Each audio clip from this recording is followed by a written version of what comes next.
Agora a rodada de entrevistas individuais com os candidatos ao Senado Federal.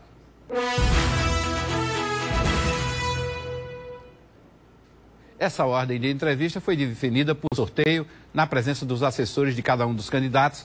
Aqui no estúdio, ao vivo, o entrevistado será Bruno Roberto, candidato ao Senado Federal pelo Partido Liberal, o PL. Boa tarde, candidato, seja bem-vindo. Boa tarde, Hermes. É uma satisfação estar aqui no Sistema Correio. Espero atender às suas expectativas, dar um grande abraço aqui a todos os nossos queridos telespectadores que estão nos assistindo nesse instante. São dois blocos, candidato, cada um perguntas diretas, cada um tem 10 minutos, mas a gente dá um pouquinho tempo a mais porque a gente dá o desconto das perguntas e ficam 10 minutos para a sua resposta. Aí o tempo começa a contar a partir da primeira pergunta. Por que Bruno Roberto ser candidato ao Senado Federal este ano? Hermes, nas nossas caminhadas, nos 4 cantos do estado da Paraíba, nós temos coletado um sentimento de desencantamento das pessoas, sobretudo com a representação no Senado da República. Há uma desconexão daqueles que se apresentam como candidatos, igualmente de alguns dos nossos atuais representantes. Afastam-se das angústias das pessoas, terminam desconhecendo totalmente quais são as principais reivindicações onde a vida acontece, que é justamente nos municípios. Associado a isso, um senador que tenha coragem, que defenda os princípios da vida, da família, da liberdade, que seja honesto e que tenha vocação para o trabalho. E que tenha afinidade com o nosso presidente Jair Bolsonaro. E que estabeleça uma pauta de desenvolvimento econômico, com investimento maciço em educação técnica profissionalizante, investimento em empreendedorismo, investimento também em inovação e tecnologia, mas sem deixar de lado também a proteção às pessoas.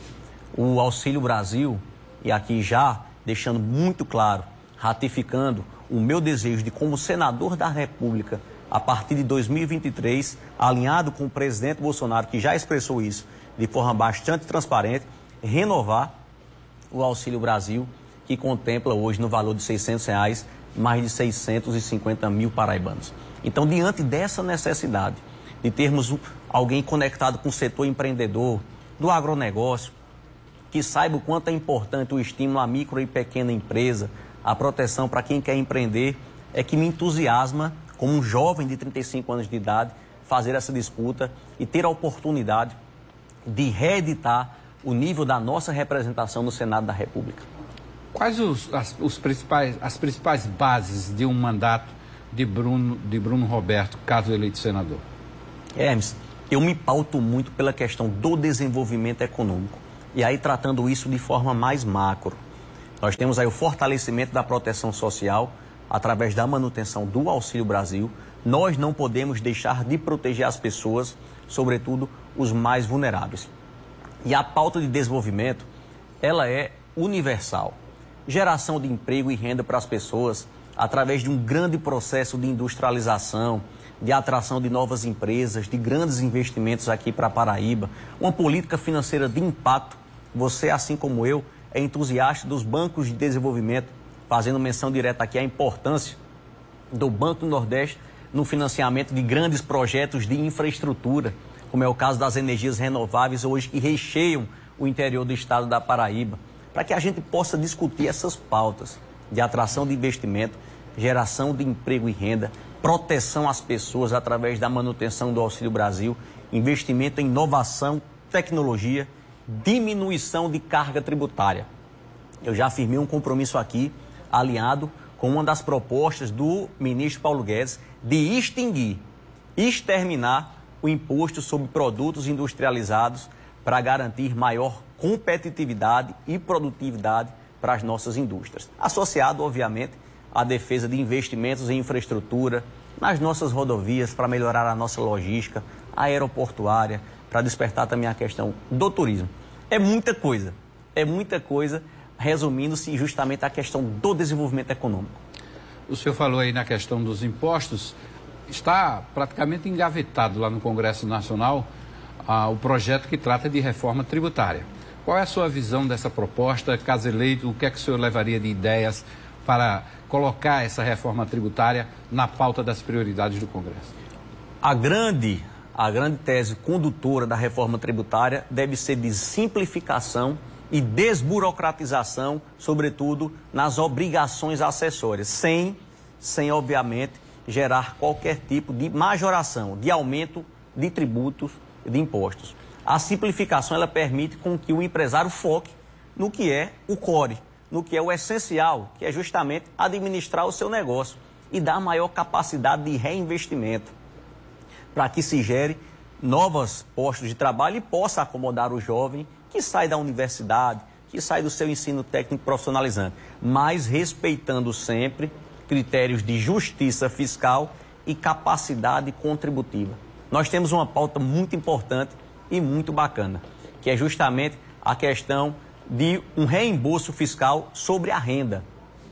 Os tributos federais incidentes sobre aqueles bens essenciais, que incidem na faixa etária de consumo de uma população mais pobre, vai ser reembolsado justamente na conta que essas pessoas recebem o Auxílio Brasil. É um arcabouço complexo, mas que é possível desde que se tenha vontade justamente de fazer essa questão da capacidade contributiva e justiça fiscal. Mas, em síntese, a reforma tributária ela precisa respeitar a questão da simplificação, não prejudicar quem quer empreender e quem quer fazer algum tipo de investimento para a geração de emprego e renda no nosso estado e no Brasil como um todo. Dentro dessas suas propostas, tem alguma que trate da desburocratização para a implantação de empresas? Sem dúvida. E é alinhadíssima com a pauta do ministro Paulo Guedes, que é justamente a simplificação, desburocratização. Esse, Hermes, foi o governo que mais promoveu simplificação. Basta com que a gente veja aí toda a pauta produtiva do governo. Lei da liberdade econômica, marco legal do saneamento, lei das startups. Tudo isso tem gerado uma performance extraordinária para a questão fiscal e econômica do Brasil.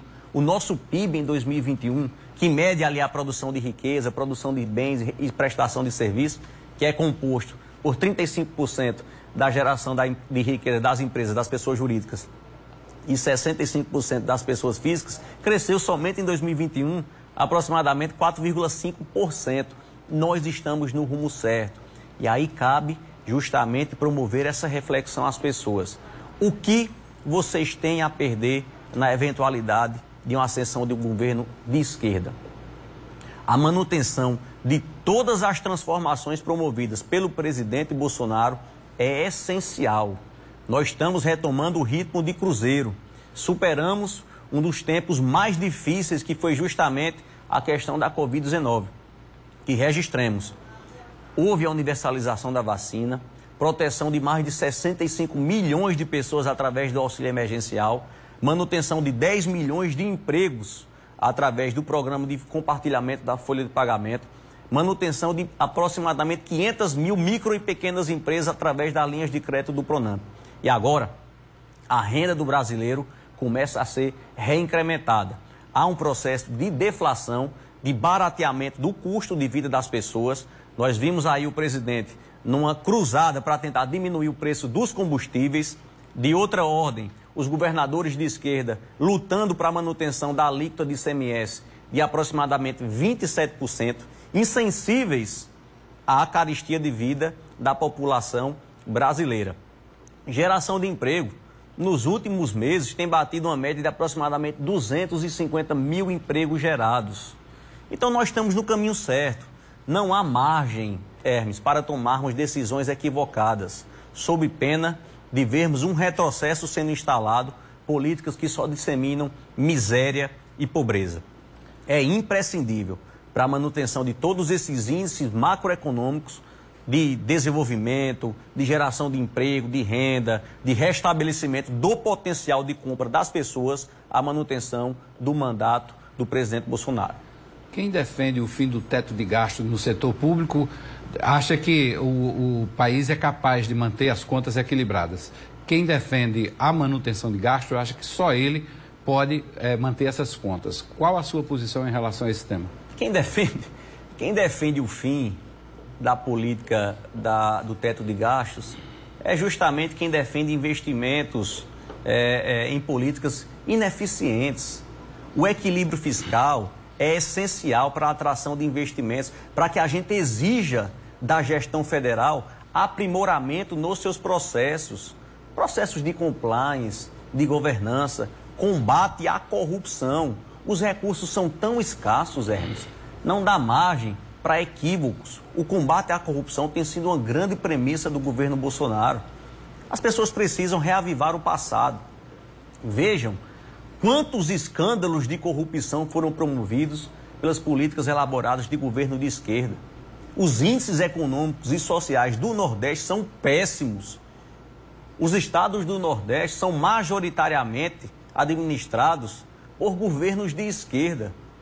Todos os índices, a nossa renda familiar per capita é uma das piores do Brasil.